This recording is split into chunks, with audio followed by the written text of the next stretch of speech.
Good morning all of you.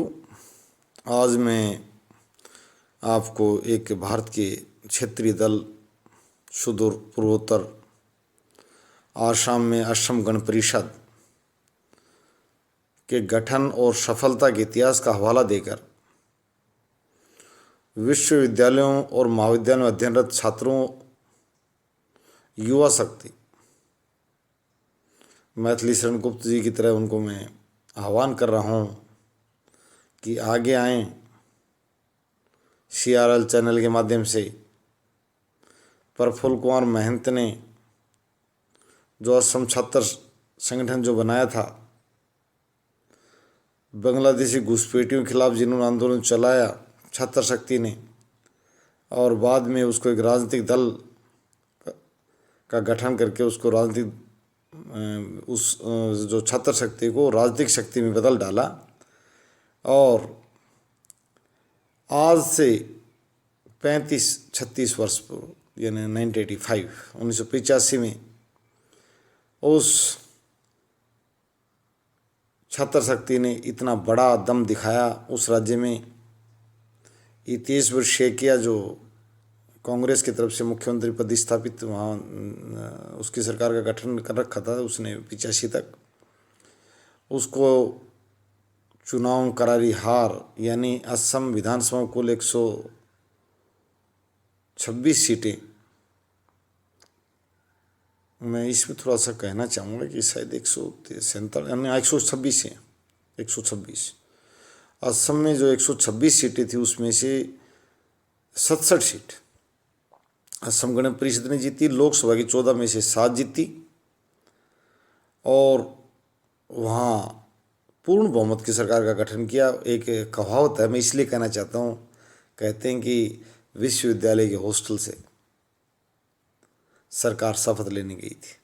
मैं आज के विद्यार्थियों से यही बात साझा करने के लिए प्रातःकालीन सभाओं में उपस्थित हुआ हूँ कि उस तेजस्वी शेखिया को हटाकर और असम की जनता ने उसको इतना समर्थन दिया उस छात्र शक्ति को कि उन्होंने पूर्ण बहुमत की सरकार के साथ साथ लोकसभा में भी अपनी बहुत बड़ी उपस्थिति और राष्ट्रीय स्तर पर चर्चा का विषय बना असम गण परिषद, असम की छात्र शक्ति।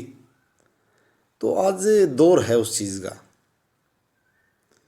यदि आप आशावादी बने रहेंगे, साहसी बनेंगे, कहते हैं कि पहाड़ को पार साहसी करता, अगर पहले देखकर ये डर गया कि ये पहाड़ 3 किलोमीटर ऊंचा, मैं कैसे चढ़ूंगा, कैसे उतरूंगा, वहाँ बात नहीं बनेगी। लोग कहाँ से चले थे? ज़्यादातर राजनीतिक दलों का गठन 80 के दौर के बाद में हुआ। और कहाँ 80 की बात कर रहे हो, मैं खैर आज वो टॉपिक नहीं है, मैं बाद में लूँगा। आंध्र प्रदेश की जो बात की जाए, YRS रेड्डी जो वहाँ कांग्रेस जो उसकी सरकार है जगन रेड्डी की, बड़ी भारी बहुमत के साथ 75% से भी ज़्यादा सीटें हैं उसके पास, 80% के आसपास।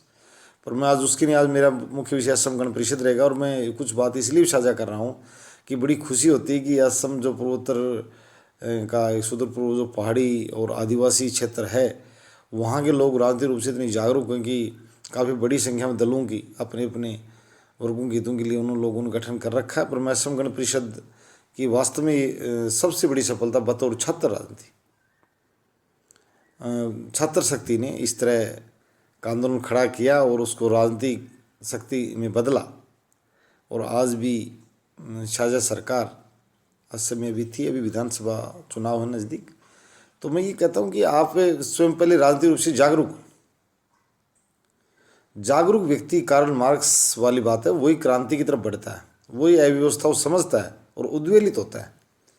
जिसने पढ़ा नहीं, जिसने समझा नहीं, उद्वेलित क्यों होगा? वो अपना जो है ना उसी तरह एक जीवन जीना जारी रखता है, उसको ध्यान नहीं है कि क्या ठीक है क्या गलत है। तो विशेष रूप से राजनीतिक रूप से मैं लोगों को जागरूक कर रहा हूँ, साथियों को प्लेटफॉर्म प्रदान कर रहा हूँ और ये कहता हूँ छात्र शक्ति को अच्छाई के लिए। मतलब मैं आज ये बताना चाहता हूँ कि हमने जो जॉब अपॉर्चुनिटी की बात की है, उसको एक रोजगार को एक अधिकार बदला जाए, राष्ट्र हित में भी कर रहे हैं। युवा शक्ति और राष्ट्र हित में युवा शक्ति को राष्ट्रीय शक्ति में तब्दील करने के लिए, उसको एक तरह से बदलाव करने के लिए बहुत बड़ी शक्ति खड़ी है। आज एक आपको ये देखना पड़ेगा, बाबा साहब ने कहा था, डॉक्टर साहब ने, कि संगठित बनो, समय समय पर, चाहे व्यापारी नेता हो, किसान नेता हो, दलित नेता हो, चाहे हमारे यहाँ धार्मिक नेता हो, हमारे 4-5 और कर्मचारी नेता, हमारे यहाँ करीब 5-6 प्रकार के नेता हैं। आपको ये देखना पड़ेगा कि मैं किस प्रकार के नेता की भाषा सुनूं।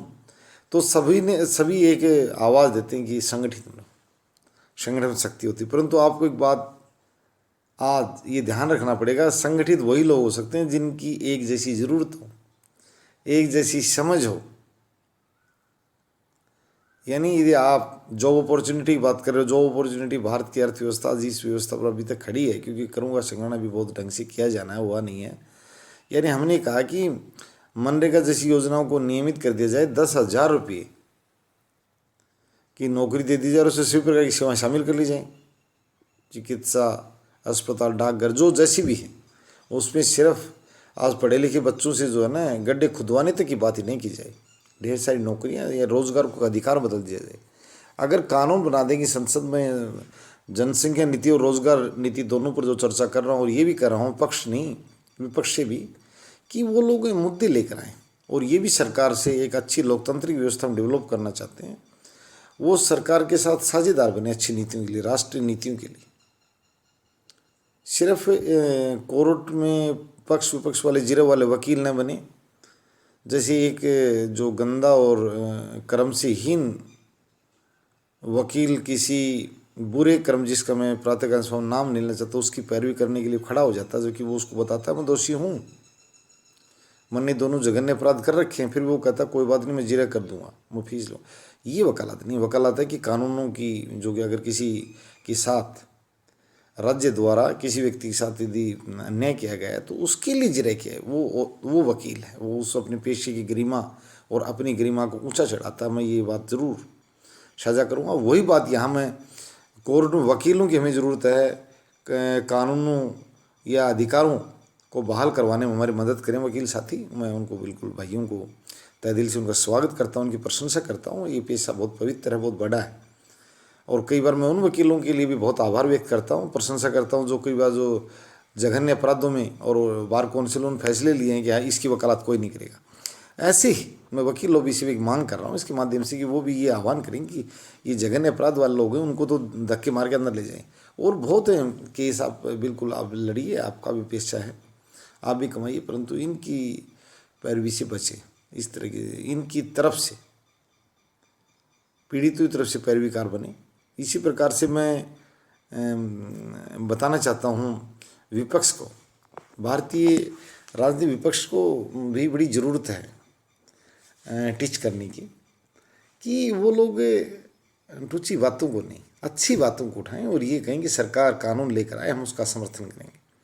उससे उनको राजनीतिक लाभ भी होगा। जो स्टेट लेवल पे या सेंट्रल लेवल पर जो ऑपोजिशन की जो ग्रुप्स जितने भी हैं वो ये कहें भाई आप अच्छी बात ये लेकर आइए, हम आपका समर्थन करेंगे।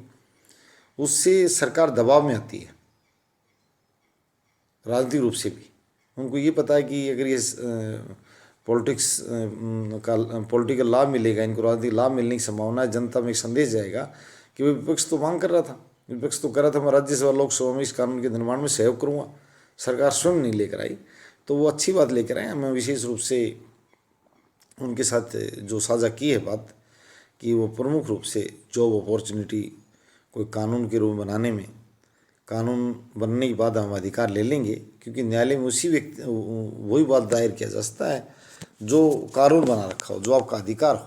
तो आप अधिकार लेने के लिए तो न्यायालय में जाते हैं, जब तक आपको अधिकार ही नहीं है तो आप लेने क्या जाएंगे, न्यायालय सक्षम नहीं है। तो जॉब अपॉर्चुनिटी को और राजनीतिक शक्ति जो है वो एक आवाज़ निकाले सुनाने के लिए कि हम रोज़गार का अधिकार मांग रहे हैं, जॉब अपॉर्चुनिटी मांग रहे हैं, गांव के लोगों का पलायन रुकेगा, गांव विकसित होंगे। और शहरी लोगों को भी एक बात है, जब वहाँ से माइग्रेशन कम होगा मजदूरों का, तो शहरी लोगों को प्राइवेट क्षेत्र में ज़्यादा पैसा मिलेगा। इससे सिर्फ पूंजीवादी व्यवस्था कमज़ोर हो सकती है, बाकी राष्ट्र को, समाज को, शहर में, गांव में, युवाओं को हर जगह लाभ होने वाला है। जनता को तो इतना लाभ होने वाला पूछो मत, क्योंकि जो लोग नियोजित होंगे वो प्रत्यक्ष अप्रत्यक्ष रूप से आपको सेवा के लिए नियोजित होते हैं, तो सेवा लाभ मिलेगा आपको।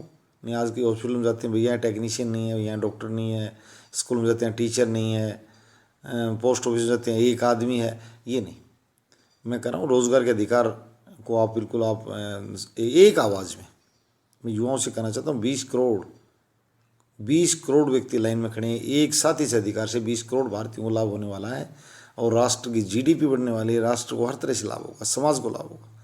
तो जॉब अपॉर्चुनिटी के लिए सभी लोग इकट्ठे हों। प्रफुल्ल कुमार महंत का मैंने ये उदाहरण दिया कि आज की छात्र शक्ति सबसे मजबूत है, उसके पास समझ और समय है, समय भी उसके पास, क्योंकि वो सिर्फ विश्वविद्यालयों में वो साक्षरता लेने के लिए नहीं बैठा, वो तो वो पढ़ा लिखा अच्छा खासा है ही, सिर्फ वो जॉब के लिए किसान मजदूर और छोटे कर्मचारी लोगों ने अपने बच्चों को वहाँ बैठा रखा है।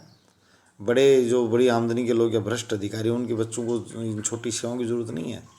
वो लोग तो विदेशों में या लोन लेकर बड़े व्यापार की सोच रहे हैं। जो ये प्रमुख जो भारतीय विश्व के सबसे बड़े लोकतंत्र का जो 95% मतदाता समूह है, उसकी ज़रूरत है। और वो चैनल के माध्यम से जॉब अपॉर्चुनिटी को, आवाज़ को बुलंद करे और असम गण परिषद की तर्ज पर इसको लागू करवाने के लिए लामबद्ध हों और अपने कमेंट्स और सभी चीज़ें जुड़े हमसे ज़्यादा से ज़्यादा, ये अपने प्लेटफॉर्म प्रदान किया और आपके साथ संघर्ष में शामिल हैं। धन्यवाद।